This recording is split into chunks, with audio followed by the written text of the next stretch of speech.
Welcome to Nightique. I'm Edward St. Pé. Well, we've had a number of great artists on our program over the last few weeks. We've had great musicians and blues singers. We hope you have enjoyed some of our artists that we profiled. Now tonight, a different type of artist. We have a spoken word artist. This is an art form unto itself, and Diane Williams is one of our great artists here in the state that is a storyteller, and we will hear some of her stories tonight here on Nightique. Stay tuned. Since 1849, Carter Jewelers has been a part of Jackson's rich history. Over 163 years later, we've not only survived, Carter Jewelers has flourished. From generation to generation, we've established a tradition of excellence. Our reputation is built on customer satisfaction, service, and trust. Every piece of jewelry is handpicked, so you know you're getting the best value. Nobody says I do like we do at Carter Jewelers. Come see us and be part of our history. Well, we've got Diane Williams with us. Diane, welcome to the program. Thank you. It's good to have you here, and you are with the Mississippi Arts Commission, correct? Yes, I'm the Director of Grants for the Arts Commission. Okay, and also, as an artist yourself, you are a spoken word artist. Is that the correct way to put it? Well, I have a title for myself you've never heard of. I'm a narratologist. That's a narratologist. That's great. Yeah. So you narrate. I narrate, whether I narrate in writing, because I'm a published author, or I tell stories, so I narrate that way, but I'm also a mixed media fiber artist. So I create landscapes and sceneries that tell stories that you can hang on your wall. What is your favorite expression as an artist? What is it that you do that is the most gratifying? So you want me to narrow it down, and I would say being a fiber artist right now is the most prominent art form that I'm involved in, but I'm just as involved in my writing. I don't know how to be distinct and say there's one above the other, but I would put the fiber arts, creating with a small needle and thread by hand. So as a spoken word artist, would you consider yourself an actor? To some degree, there's a lot of differences between acting and storytelling. In other words, I actually connect with the audience. The actor is behind that third wall, so to speak, or that glass wall. They don't actually make eye contact, or I use my eyes or my face or my expressions to really connect with a person. Okay, and in the next segment after the break, I'm going to tell you a story. So tell us, what will you be talking about? What is the story? Well, from my book, Mississippi Folk and the Tales They Tell, I'm going to tell you one of the stories of the people, from the people in Mississippi. I've traveled the state for many years talking to people about just everyday life. We have a great story to tell in Mississippi, don't we? We really, really do. We really do. I mean, it goes deep, and it seems to have impacted popular culture, not only in the nation, but the world, really. That's right. You know, and it becomes more and more apparent every day, you know, how deep it goes. You know, we have so many great artists from here, but even artists from yesteryear were impactful with, you know, worldwide. Yes, I think when it comes to the artists in Mississippi, we take ownership of our artists. When you mention a B.B. King, we own B.B. King. He is ours. You know, if you talk about a visual artist, William Dunlap, that's the artist that we know. We really know them. The artists in New York, it's a little bit different. People know about them, but B.B. King, Morgan Freeman, they're from right here in our own backyard. Now, speaking of B.B. King, you're working on a project related. Can you tell us about that? Yes, I'm working under contract with the University Press of Mississippi to write a book on the life of B.B. King. The audience for the book is middle school and high school students.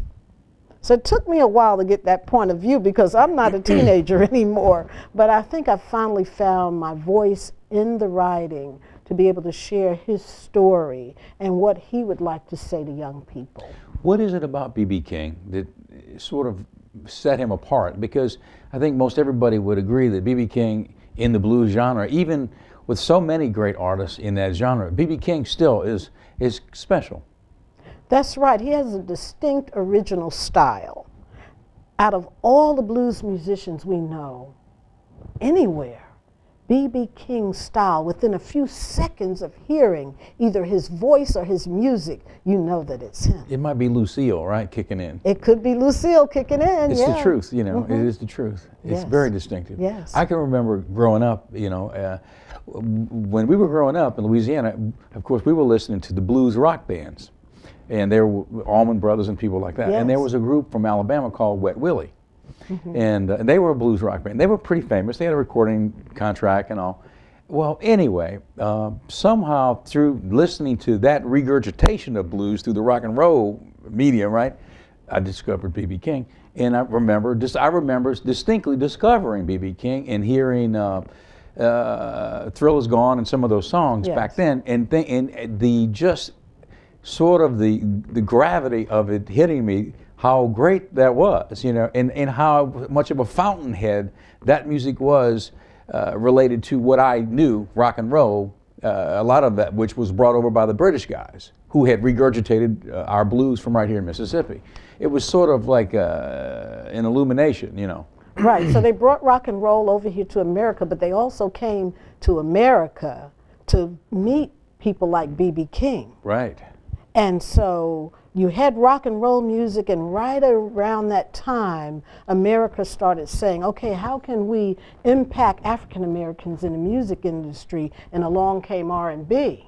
And so some of those European musicians came over to meet B.B. King and try to understand that music that reaches deep down in the soul and into the pit of what we go through each and every day. And that's all of those guys, That's the Beatles, right. the Rolling Stones, Led Zeppelin, you name them. That's right. They all have paid homage to, you know, those great blues guys. And that was storytelling. Rock and roll music was all about storytelling. Late 60s, early 70s, when you talk about the Allman Brothers, and then when the people started hearing the blues, there were stories there. Right. There were stories there. But ironically enough, B.B. King could play that guitar, he could sing those songs, he could tell the stories, but it is said that he couldn't play and sing at the same time. Really? That's right. To this day. Really? So Yeah. so he'll sing and then play. Yes. And sing and play. The lead. I see what Yes, you mean. Yeah. yes. And that he couldn't play chords. He didn't really know the chords. Well, you know, that's an interesting story. And you know, if you remember about Jimi Hendrix, he played the guitar upside down. Really? And because he learned that way. And everybody, and all the English guys were saying, man, that guy, look how great he is. He's playing the guitar upside down.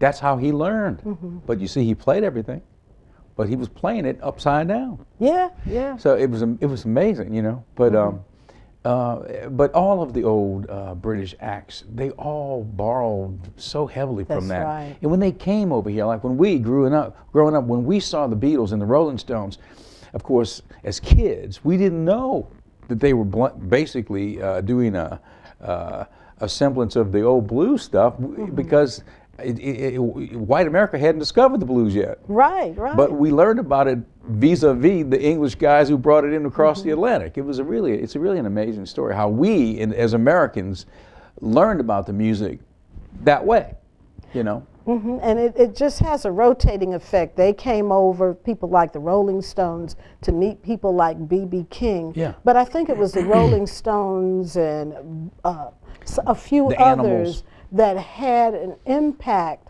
on making sure that America and the world knew about B.B. King. Because when they became interested in him and his music, the world became interested. Right. You know, when the Beatles came over, I remember they landed at JFK and big hoop to do, big press conference. The Beatles are here, and press conference at Kennedy Airport.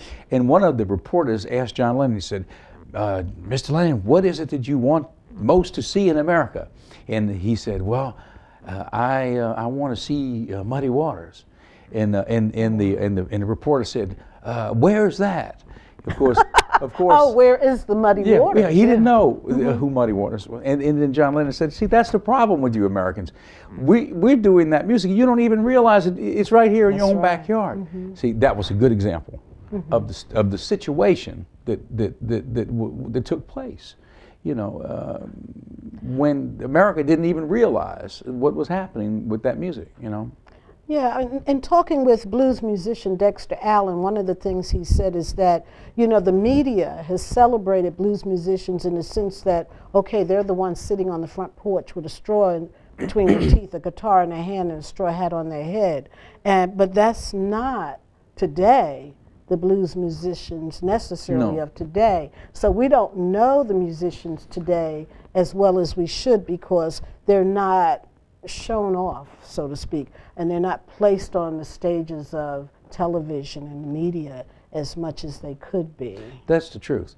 You know, it seems like the Europeans and the Japanese and Asians and other areas of the world appreciate the music even today more than we do. That's right. You know, there are people among us here locally in Mississippi who one would not expect has been all over the world touring and playing in front of big crowds all over the place, but yet here at home no one even knows what they do. That's right. And a lot of that, you know? Yeah, I recently heard a European group sing one of Ma Rainey's songs, and I was very surprised. I tell Ma Rainey's story sometimes as I sing some of her songs, and to hear them sing Black Eyed Blues, I thought, wow. And most people don't know anything about Ma Rainey and her music. They say she was the mother of the blues. Okay, now let's talk about Ma Rainey. You do, as an actor, I guess you would say, you do a Ma Rainey program. Yes, I tell her story and I sing her songs. I'm not a singer, but I'll sing the songs just to give a little flavor. Could you, I mean, I know we're going to do something in the next break. Could you, we'll talk a little bit more about Ma Rainey, but right now, could you do a segment of a song? I'll do a segment of a song. Down in Hogan Valley lived Miss Nancy Ann, always fussing and squabbling with her man. One day I heard Miss Nancy say, why do you treat your old gal this way? I was in the alley other night. Miss Nancy and her man had just had a fight. He hit Miss Nancy across her head. When she rose to her feet, she said, you low-down alligator, just watch me sooner or later, gonna catch you with your britches down. Oh, that's great. We see that you are a good singer. Thank you. So Ma Rainey, tell us about Ma Rainey. So, because, you know, we hear about all of the great legendary blues guys, but there was a woman at the beginning of this too. Yes, she had heard someone sing years ago. She was born in like 1889, and she just started singing at a young age as a child. Mississippian. No, she's from Georgia. From Georgia, okay. Actually from Georgia. And she heard someone singing. She said, that's the blues. You know, there's all the indications of being sad, feeling down. And she thought, or it is said, that she's the one that coined the phrase, the blues. But there are other people that say, out of the cotton fields came those Jubilee songs and the blues songs. We sang those sad songs in the cotton fields. We sang the Jubilee and the Code songs as well. But it is said that she is the mother of the blues. And she sang along the Chitlin circuits. She sang in the Butterbean and Susie shows. Okay, all right. The Chitlin circuit and the Butterbean and Susie shows. Tell us about those shows. What were they? Okay, Chitlin circuits, when you know, they had these little small houses out in the country. Maybe some men were working in the community and they were working with turpentine, you know, picking the sap from the tree to get the turpentine, what was going to be made into turpentine. Well, when those men got off from work, they needed something to do. So there would be these little houses, these little shacks where they could go and dance, and somebody would play a guitar and they would be singing and serving chitlins. Drinking and gambling. Eating chitlins? Eating, I don't know about the eating chitlins. That's what Bobby Rush told me. Is that what he said? Well, he said there'd be chitlins there too. He knows about the Chitlin circus. He's a little older than we think he is, but still looks like a young man. He does. So that was hard work for musicians in the early days to travel along the Chitlin circuit, and B.B. King did that as well. It's amazing. Okay, Diane Williams with us tonight on Nightique. We're going to be back. We're going to take a break, and we'll be back with Diane, and she's going to do some spoken word performance for us when we come back. We'll be right back. Stay with us.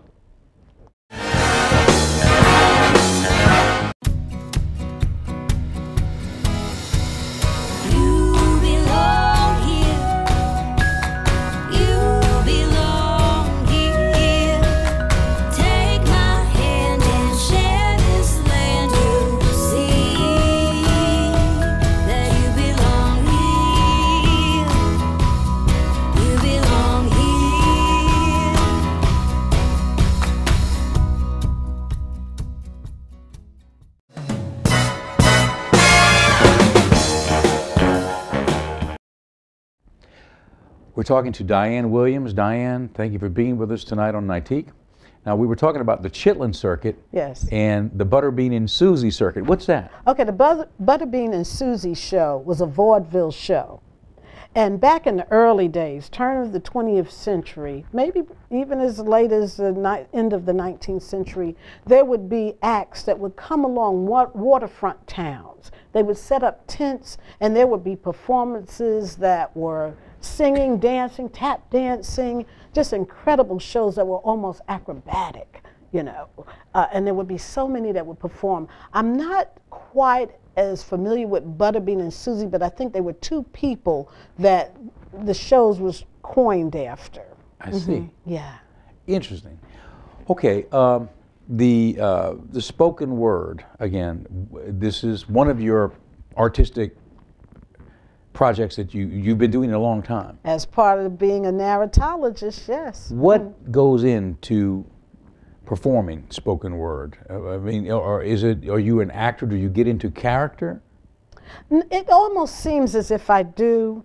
I'm really just painting a picture. I become what the story that you hear someone tell, I sort of embody the story. That's the simplest way that I could put it. I put the story inside of my body, so you'll see it in my gestures, you'll hear it in my intonation.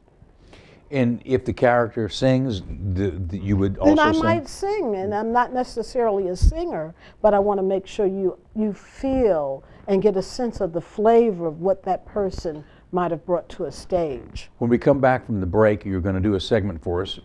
Can you tell us what you're going to do? I'm going to share a story from my book, and this is the story of Bill Rester and his possum. And is he a person that has lived here? He is a person that lives in Stone County, Mississippi today. So he's still alive? He's still alive, yes. Good. Okay, good. Well, Diane Williams will perform when we come back. Stay with us. We'll be right back after this.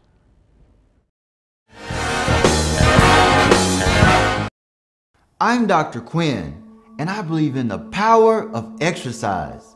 Many patients ask me if they're going to get high blood pressure or diabetes because their parents had these conditions. I tell them that we cannot control our genetics, but we can control our diet and level of exercise. Practicing healthy decisions result in a better outcome. I'm Dr. Quinn, and I want you to remember that you have control.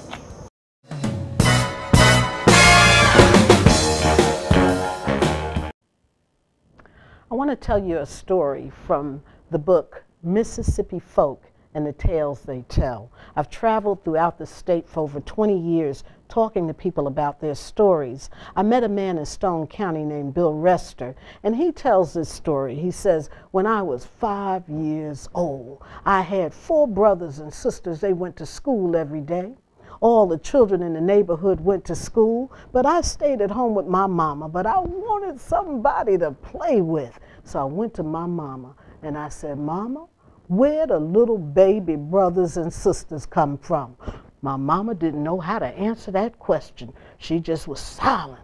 But when my daddy came home from work, I said, Daddy, where the little baby brothers come from? And my daddy said, now, if you want to know where little baby brothers come from, you just walk across that field every day. Over on the other side, you're going to find a tree stump. It's hollow on the inside. You just look in there every day, and you're going to find you a little baby brother. So Bill said to me, he said, I took my little stick horse Dolly and hopped across the field. And I turned that stick horse into a stick just for a moment, dug around in the leaves, didn't find anything. But I did what my daddy said. I went there every day, and one day, I took that little stick horse, dug around in those leaves, and found a little baby possum. Picked up that possum and held it close to my chest. And I said, I done found me a little baby brother. Oh! And he had on some overalls. And he said one of the straps was down, and that possum bit him on his ninny. Yes, he did. But he held on to that possum, tears streaking down the dirt in his face. And he took that possum home. He kicked open the screen door, and his mama said, Bill, what you got there? He said, Mama, I got me a little baby brother, Mama. He uglier than my brother Larry. She said, well, what is he doing? He said, Mama, he getting him some ninny. And when he gets done, he's going to be a wee little son of a gun. And that's the story of Bill Rester and his possum. I'm an old-fashioned girl, so I like old-fashioned stories. And I think one of the most important things that we share is a little bit of industry that we have. The building of the railroads across Mississippi and across America, I think, were very important. We're a rural state, and out of our state came strawberries, that came asparagus, came cotton, and all of those things that helped to build America, to make America who and what it is today, and we ought to be proud of that. One of the things I like about storytelling, sometimes the stories are true, sometimes they're not true, sometimes they're fabricated, but in traveling the state of Mississippi and in talking to people, I've uncovered some interesting facts. Oftentimes people give me stories, they share things with me, and they don't always know the full story. So it's left up to me to do the research. One day someone said to me that the boll weevil came to Mississippi in a little doll baby, and there's a folk tale all about that. Well, I never could find the folk tale, but I wanted to know, somebody started that story. Where did it come from? Why does anyone even think that the boll weevil came to America in a doll baby? Well, what I found out is that down in Natchez, Mississippi, there was someone authorized to go to Mexico and to try to build relationships there. Now, this man, I guess he was a planter or something like that, and he found some contraband seeds down there that could cross-pollinate, and it was illegal to bring those seeds back into America. So those seeds were placed into doll babies and packaged and brought to Mississippi, into Natchez, Mississippi in particular. And when they were cross-pollinated, and everybody wanted some of those seeds, and it was making the cotton grow, but that's how the little gentleman boll weevil got here. I couldn't believe I had uncovered that story. And I love learning about stories, sharing stories, because there's always a little backstory to it. Another little tidbit is the building of the railroads. I remember when I was listening to TV, I wasn't looking at it in particular, but I heard a sound. And it was the sound of men working on the railroad. Oh my goodness. There was a methodical shuffle. There was a lining rhythm of sorts that the men were singing in as they were using the instruments that they used to line the tracks and to lay the steel rails across the tracks.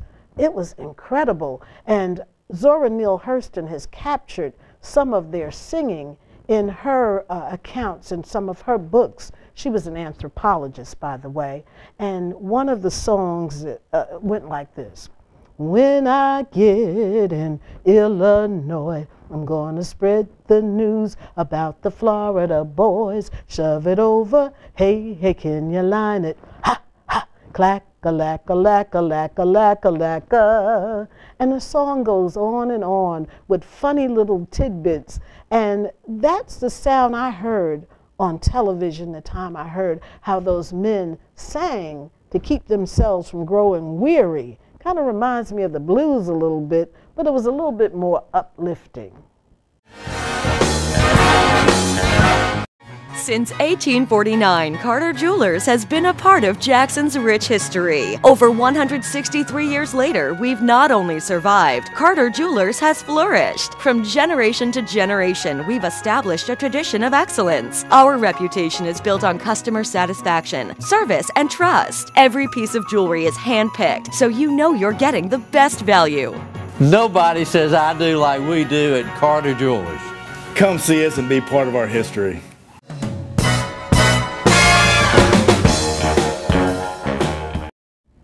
Diane, that was beautiful. Thank you. Thank you. I'm so glad we captured it on our program. Thank you very The much. spoken word is very powerful. Storytelling is very powerful. It's a very powerful means of communication. It's quite a thing to see. So People used to tell me that it was a dying art, but storytelling is everything that we do. It's the way we communicate with one another. It's the way we get our ideas across, and the way we convince one another, and the way we share with one another.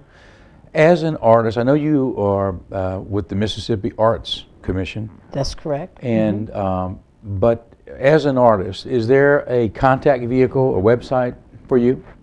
Yes, my website is MississippiStoryteller.com. That's easy to remember. Spelled out, all the letters, MississippiStoryteller.com. And you can contact me from the website. You can also see some of the YouTube presentations on the website. And things you're working on, you update all of that on your site? Yes. Okay, good. Well, Diane, thank you so much for being here. It's been Thank a you. pleasure to have you. You know, this is an original for us because we've had other types of arts, but this is our first storyteller, so thank you for coming. You're welcome. Thank you. Thank you for being with us. See you next time on Nightique.